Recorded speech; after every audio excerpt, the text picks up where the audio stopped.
Have you ever experienced something like this? I immigrated to the United States many years ago, and have lived here for nearly 40 years without any major problems. As I got older, I finally applied online for Social Security retirement benefits.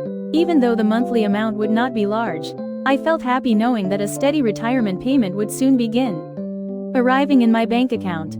Every day, I checked the mailbox with quiet anticipation. But only 1 week after submitting my application, I received a phone call from the Social Security office in Chicago. The woman on the phone sounded cold, impatient, and very intimidating. Her first question was, "What is the full name of your ex-husband?" I was surprised. I had been married to him for nearly 20 years, so I clearly remembered every letter of his name, and carefully spelled it out for her. But then she replied, "There is no matching record for that person."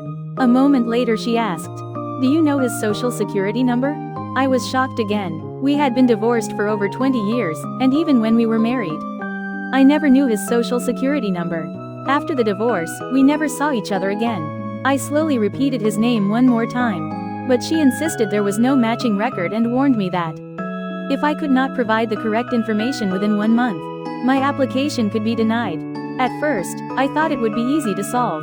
Then she asked another question. "What is your birthplace?" Since I had answered that question many times throughout my life in America, I confidently replied, "Daegu, South Korea." But then she asked, "Is that a city?" For a moment, I became confused. Of course it was a city. As I spelled Daegu, I suddenly remembered how difficult English pronunciation and spelling had been when I first came to America in the 1980s. Back then, I may have written it as Daegu at some point. I tried to explain, but my English was not strong enough to clearly express what I wanted to say. Before I could finish, she interrupted me and said my answers did not match the records they had on file. She told me I would need to provide official documents proving my identity and birthplace before contacting them again. I tried different spellings, hoping something would match, but she only became more irritated and repeated the same answer. There is no matching record. After hanging up, I immediately called my son. He confirmed that the spelling I had given was correct. The only difference was that my ex-husband now used a middle name that he did not use during our marriage. Just in case, my son also helped me get my ex-husband's social security number. I thought one more phone call would solve everything. But before calling again, I quietly prayed that someone kind would answer the phone this time. The next morning, I spent hours trying to reach the office. Again and again, I only heard automated messages telling me to call back later. Finally, after many attempts, someone answered. This time, I heard a calm and gentle man's voice. The moment I heard him speak, my heart relaxed, and silently I prayed. "Lord, thank you." I explained everything again. He also could not find a matching record using my ex-husband's name. So I gave him the social security number instead. That was when the real problem was discovered.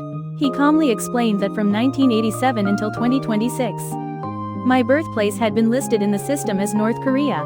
I could not speak for a moment. Not once, not twice. For decades, through citizenship records, divorce records, and many other official updates, my birthplace had continued to appear incorrectly as North Korea.